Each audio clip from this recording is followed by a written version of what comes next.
Hey, hello, and how are you? Hey, friends, welcome to the Shen Show. I am your host, Shenandoah Briscoe, and I'm coming to you from right here in St. Charles, Missouri. Now, I tell you what, today is March the 8th, 2019, Feeblog number 2571. Now, uh, that just means that I've got some happy birthday shout outs being March the 8th.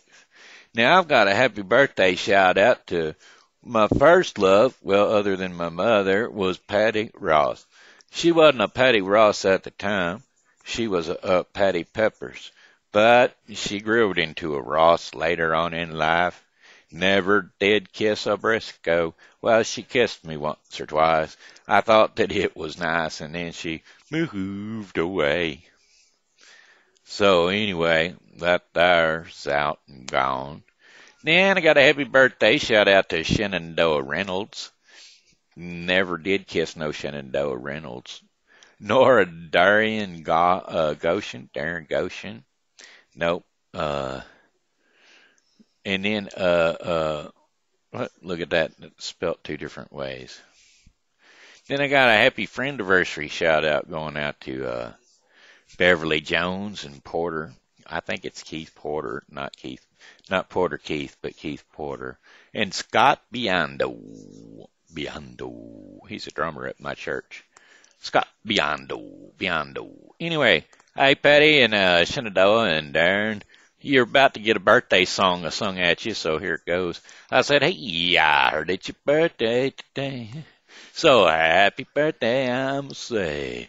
You know, Patty, Shenandoah, and Darin, you starting a brand new year today. So happy birthday to you today. I said, hey, I heard it's your birthday today. So happy birthday, I'ma say.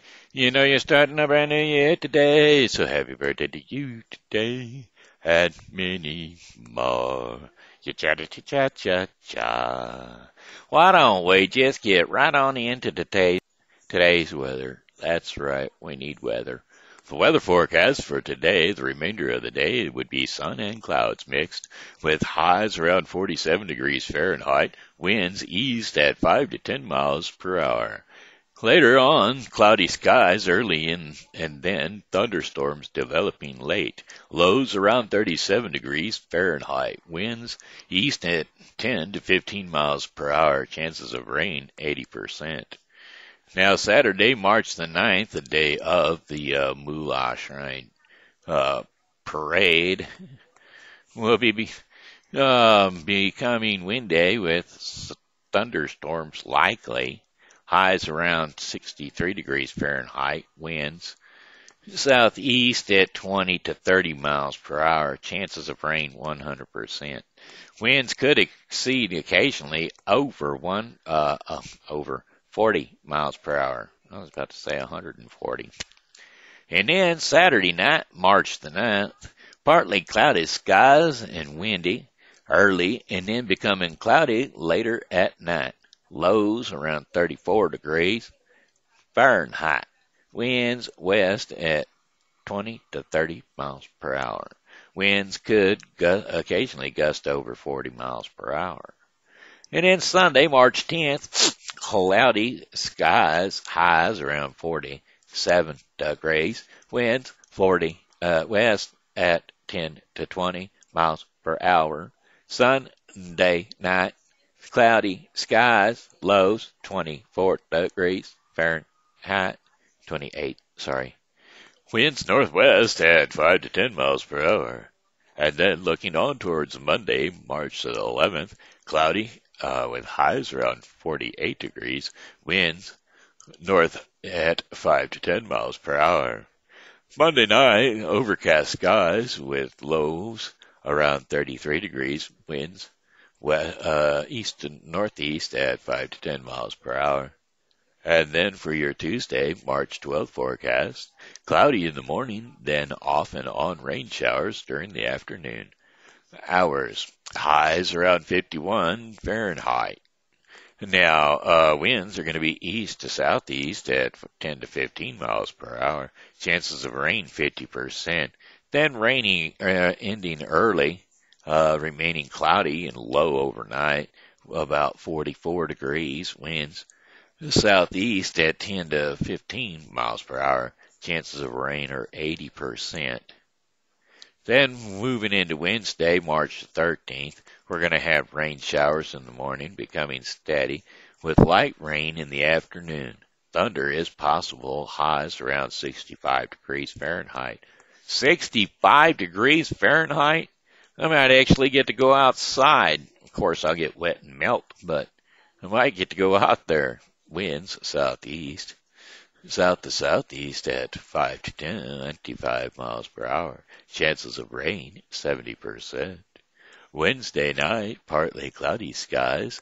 Lows around 53 degrees Fahrenheit. Winds south at 5 to 25 miles per hour. Thursday, mainly sunny skies. Highs around 61 degrees Fahrenheit. Winds west to southwest at 10 to 20 miles per hour. Thursday night, partly cloudy skies, lows near 40 degrees. Winds west at 10 to 20 miles per hour. Winding up your forecast, your 7-day forecast. Friday, March the 15th, partly cloudy skies during the morning. Hours will become overcast in the afternoon. Highs around 46 degrees. Winds west to northwest at 15 to 25 miles per hour. Cloudy early, then partly cloudy in the afternoon. After midnight, giving you a nighttime forecast. Cloudy skies early, then partly cloudy after midnight. Lows around 31 degrees Fahrenheit. And winds northwest at 10 to 20 miles per hour. That wraps up your 7-day forecast for the St. Charles viewing area. Now, on some events coming up, we've got the Moolah Shrine Parade coming up on March the 9th. Watch out for the rain, folks. At 11 a.m., located on Riverside Drive. There's right down the street from where you would find that at the corner of Clark and Riverside Drive. Well, I guess it picks up at Main Street and Clark and Main, and right after that it turns into Riverside Drive. So there you go. Come and watch the famous little cars of all colors. Yes, of course, Moolah's famous little yellow fleet will be there, and listen to bands of all types and interact with clowns of all shapes and sizes. Be amazed at numerous colorful floats. Enjoy a fun-filled day with your family and friends as we kickstart the magic of the Shrine Circus. So, bring the kids, the neighbors, and even your grandmother to make this a great family outing. There you have it. So, the parade will be great. Come on down and enjoy the parade on Riverside Drive. And then, don't forget the 2019 Spring Concert Series starts on March the 10th at 2 p.m., running through 4 p.m. at the Foundry Arts Center. Yes, that's right. 520 North Main Center, St. Charles, Missouri, 63301. Yep, that's right. The concert series. Boy, they're going to tell you. The St. Charles Municipal Bands are pleased to announce the spring concert will be held at the Foundry Arts Center. Yes, enjoy contemporary American bands performed by the Municipal Band at 2 p.m., followed by popular band, jazz, and vocal music performed by the Big Band at 3 p.m. That's right, so the standard band will play for an hour from 2 to 2:45, I guess, and then from 3 to 3:30. From 2 to 2 something, and then the jazz band will pick up at 3 and play till 4. And the band, I guess 2 to 2:30, yeah. And then 3 to 3:30, and then they'll be knocking down and taking out. But while they're doing that in the beginning and before you get there, if you get there early, you can go and look at the fine Foundry Arts exhibits. That's right, and they can be viewed prior to the concert and during the intermission between the 2:30 section and a 3 p.m. program. So there you go, the intermission section. So come on down and enjoy the big band music of the St. Charles Municipal Band and the St. Charles Jazz Band. How about some more on Mark Twain? Today we'll just give you a biography on him. How's that sound? Mark Twain was a writer between 1835 and 1910. The adventures, an adventurer and widely intellectual, Mark Twain wrote the classic American novels, The Adventurers of Tom Sawyer and Adventures of Huckleberry Finn. Now born in 1835 in Missouri, Samuel L. Clemens wrote under the pen name Mark Twain and went on to author several novels, including two major classics of American literatures, The Adventures of Tom Sawyer and The Adventures of Huckleberry Finn. Now you see, Samuel Longhorn Clemens was born in Florida. Not many people know that. He actually born in Florida. But of course, that is Florida, Missouri. I thought I was pulling your leg there for a minute, didn't you? Well, no, it's a suburb outside of, Hannibal. Well, I guess outside of Hannibal. The mighty big town of Hannibal, which was 1,000 people. That's right, writing a grand tales about Tom Sawyer and Finn and the mighty Mississippi River. Mark Twain explored the American soul with wit, buoyancy, and a sharp eye for truth. He was also a riverboat pilot, journalist, lecturer, entrepreneur, and inventor. Now, young Samuel Longhorn Clemens, was born on November 30th, 1835, in the tiny village of Florida, Missouri. The six children of the John and Jane Clemens. When he was 4 years old, his family moved, the sixth child of John and Jane Clemens.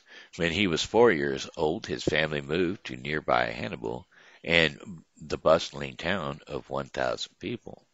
John Clemens worked as a storekeeper, lawyer, judge, and land speculator, dreaming of wealth but never achieving it.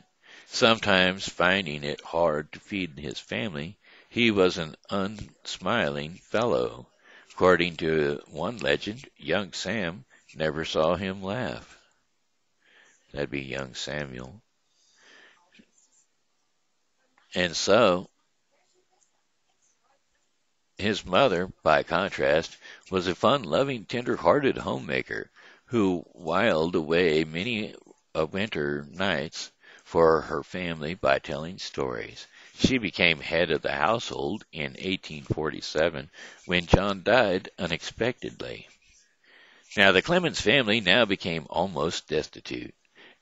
Wrote biographer Everett Emerson, and was forced into years of economic struggle. In fact, that was shaped the career of Mark Twain. That's right, because, well, hey.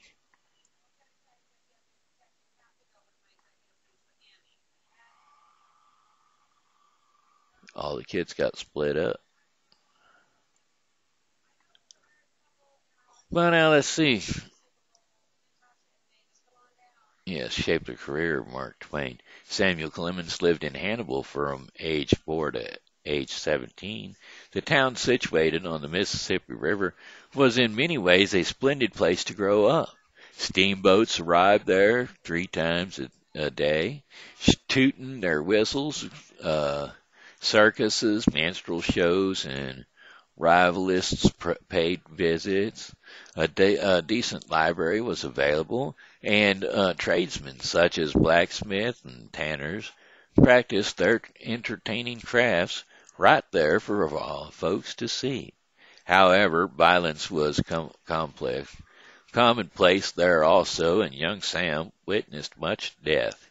When he was 9 years old, he saw a local man murdered, a cattle rancher, and at 10, he watched a slave die after a white overseer struck him down with a piece of iron. Life in Hannibal inspired several of Mark Twain's fictional locals, including St. Petersburg in Tom Sawyer and Huckleberry Finn. These imaginary river towns are complex places, sunlit and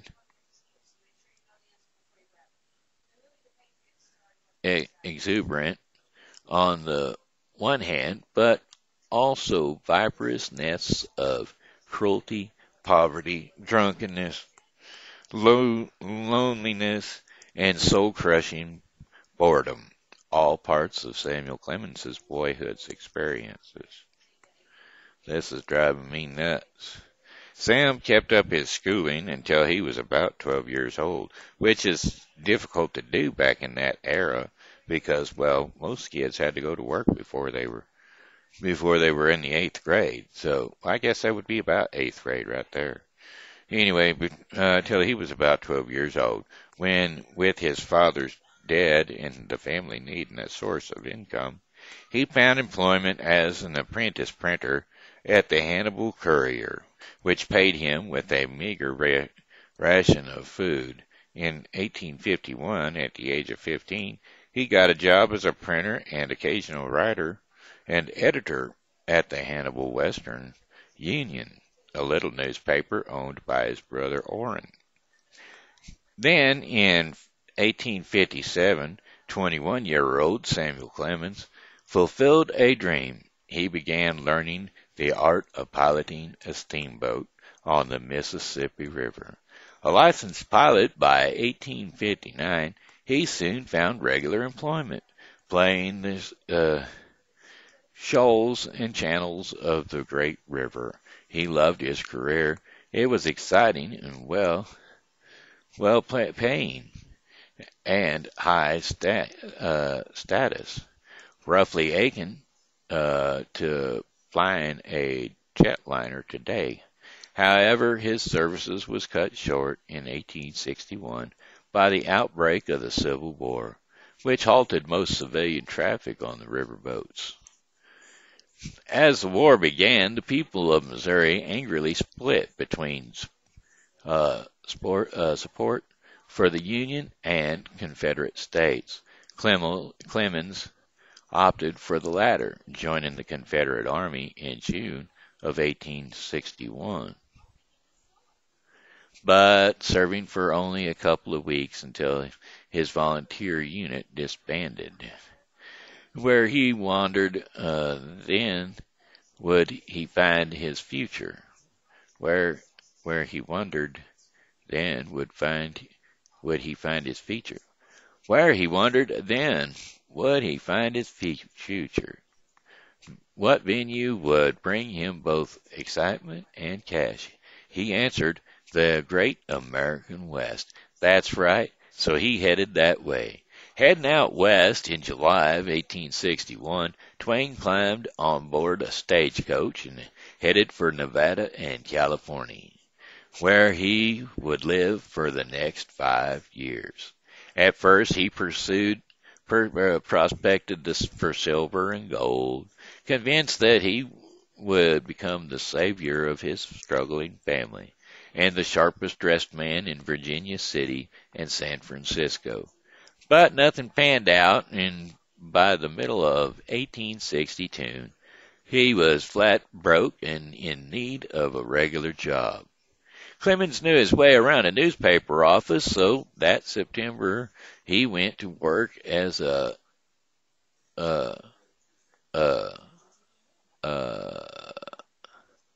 reporter for the Virginia City Territorial Enterprise. He churned out news stories, editorials, and sketches, and along the way he adopted the pen name Mark Twain, which is steamboat slang for 12 feet of water or more, uh, meaning safe waters. Twain became one of the best-known storytellers in the West. He honed a distinctive narrative style and friendly, funny, irreverent and often satirical, and always eager to deflate the pretentiousness that. And then he got a big break in 1865 when one of his tales about life in a mining camp, Jim Smiley and his jumping frog, was printed in newspapers and magazines around the country, and the story later appeared under various titles. Innocents Abroad.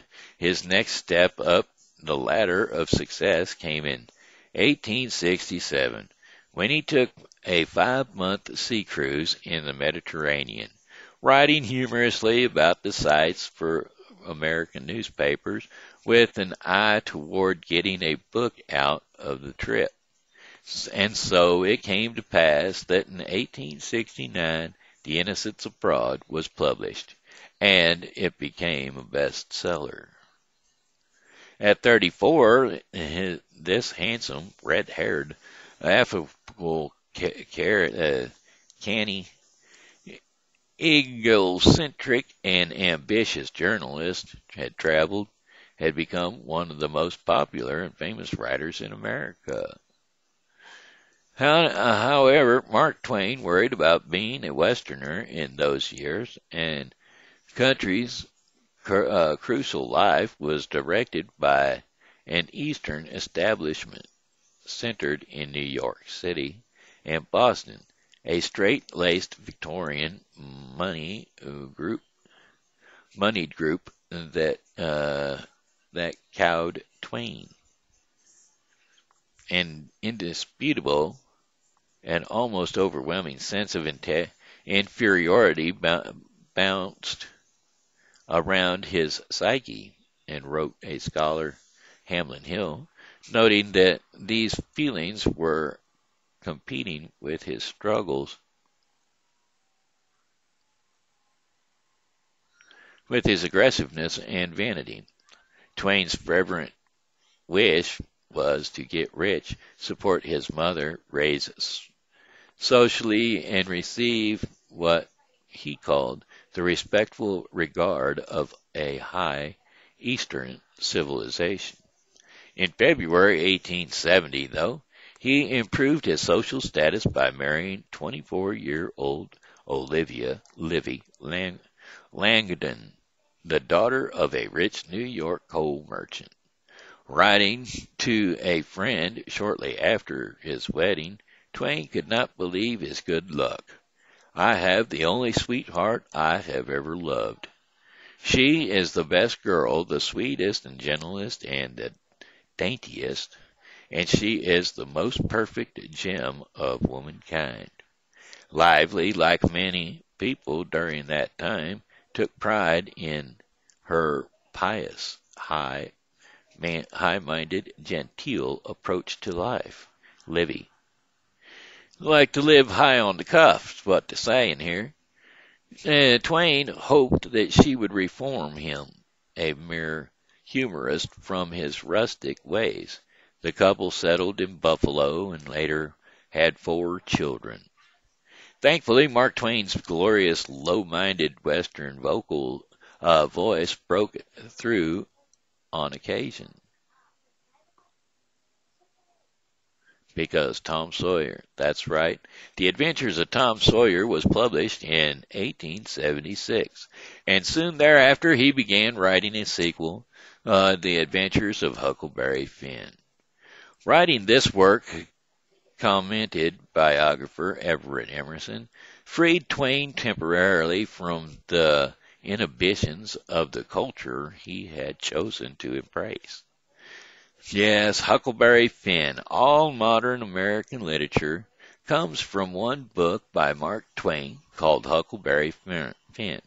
Ernest Hemingway wrote in 1935, giving short shrift to Herman Melville. and others, but making an interesting point. Hemingway's comment refers specifically to the colloquial language of Twain's masterpiece, for perhaps the first time in America, the vivid, raw, not so respectable voice of the common folk was used to create great literature. Huck Finn required years to contemplate, utilize, and write, and Twain often put it aside. In the meantime, he persuaded respectfully with the 1881 publication of The Prince and the Pauper, a charming novel endorsed with enthusiasm by his general family and friends.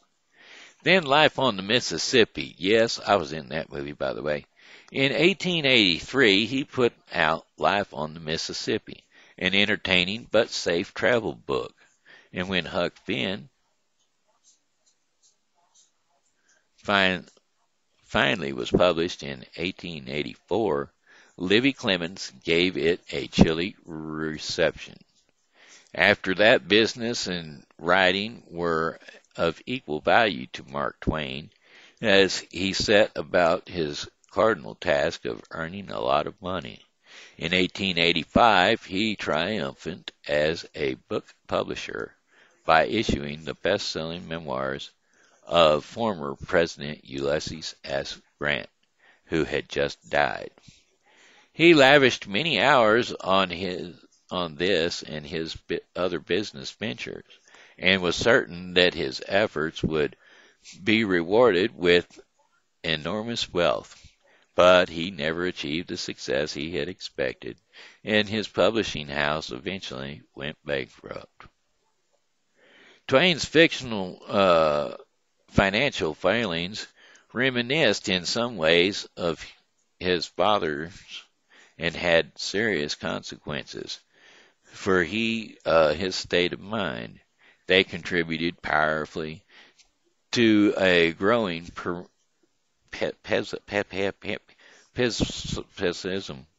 pessimism. There's the word I'm looking for. Powerful to a growing pessimism in him, a deep down feeling that human existence is cosmetic, a joke perpetrated by a chuckling God. That's right. Another cause of his angst, perhaps, was the unconscious anger at himself for not giving undivided attention to his deepest creative instincts, which centered on his Missouri boyhood.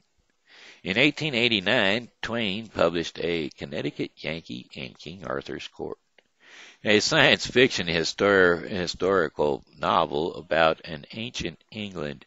His next major work in 1894 was the tragedy of Pudd'nhead's Wilson, a somber novel that some observers described as bitter.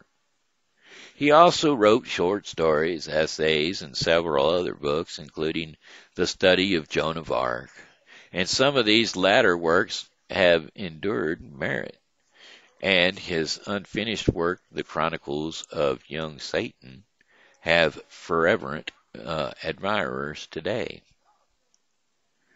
Mark Twain's last 15 years were filled with public honors, including degrees from Oxford and Yale.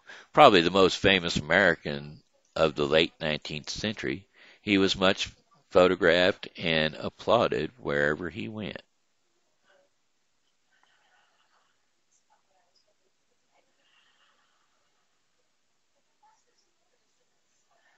Indeed, he was one of the most prominent celebrities in the world, traveling widely overseas, including a successful round-the-world lecture tour in 1895 and 96, undertaken to pay off his debts. Family struggles, but, well, those years were guided with awards. They also brought him much anguish. Early in their marriage, he and Livy had lost their toddler son, Langdon, to diphtheria, and in 1896 His favorite daughter, Susie, died at the age of 24 of spinal meningitis. The loss broke his heart, and adding to his grief, he was out of the country when it happened. His youngest daughter, Jean, was diagnosed with cerebral epilepsy, severe epilepsy, in 1909, and when she was 29 years old, Jean died of a heart attack. For many years, Twain's relationship with middle daughter Clara was distant and full of quarrels. In June 1904, while Twain traveled, Livy died after a long illness, and the full nature of his feelings toward her is puzzling, wrote the scholar R. Kent Rasmus. If he treasured Livy's comradeship as much as he often said, why did he spend so much time away from her? But absent or not, throughout 34 years of marriage, Twain had indeed loved his wife. Whosoever she was, there was Eden, he wrote in tribute to her. Twain became bitter in his later years. Twain became somewhat bitter in his latter years, even while projecting an amiable persona to his public. In private, he demonstrated a stunning insensitivity to friends and loved ones. Much of the last decade of his life, he lived in hell, wrote Hamlin Hill. He wrote a fair amount, but was unable to finish most of his projects. His memory faltered, and he had volcanic rages and nasty bouts of paranoia, and he experienced many periods of depressed indolence, which he tried to assuage by smoking cigars, reading in bed, and playing endless hours of billiards and cards. Samuel Clemens died on April 21st, 1910, at the age of 74, at his country home in Redding, Connecticut. He was buried in Elmira, New York, next to his loving wife, Claire. L.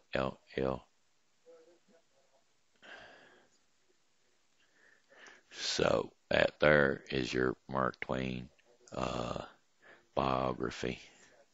All right, then. Looks like it's about time for us to jump on over to our daily bread of dailiness. And today's devotion is called Gentle Yet Powerful. Yes, sir, that'd be God. I'm going to be reading Isaiah 40, 10 through 11. And the reason I'm telling you Isaiah 40 now, prior to getting too far ahead of it, is because I'm only reading 2 verses, so 10 and 11. It's going to make it very short when I get there. But if you're keeping up with the Bible in the year and you'd like to go to the Bible with Briscoe today, we're going to be covering Deuteronomy 5 through 7 and Mark 11, 1 through 18. So we will get to that shortly after this. Gentle yet powerful. And I'm going to read the first paragraph just to get you drug in so that you'll want to come on to odb.org and sign in, feel real guilty about it, and throw them a little change every now and again. All right. Now, that ain't the way God works, is it? He don't want to guilt you into anything, does he? No, sir. He wants you to feel responsible. He loves a happy giver, not a guilted giver. A generous, happy giver. As the enemy occupation of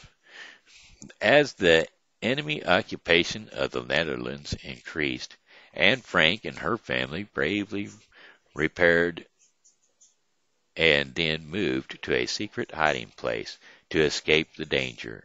They hid there for 2 years during World War II before being found and sent to concentration camps. Yet Anne's writing in what became her famous diary of a young girl said this: in the long run, the sharpest weapon of all is kind and gentle spirit. Is a kind and gentle spirit. So there you go. That there will get you gentle yet powerful. All right, time to read Isaiah 40, 10 through 11. See, the sovereign Lord comes with power, and he rules a mighty arm. See, his reward is with him, and his recompense accompanies him. He tends his flocks like a shepherd. He gathers the lambs in his arms and carries them close to his heart. He gently leads those that have young. And there you have it. Strong but powerful. Alrighty, that's it. And I'm going to have to say, well, goodbye, my friends. It's a time to go.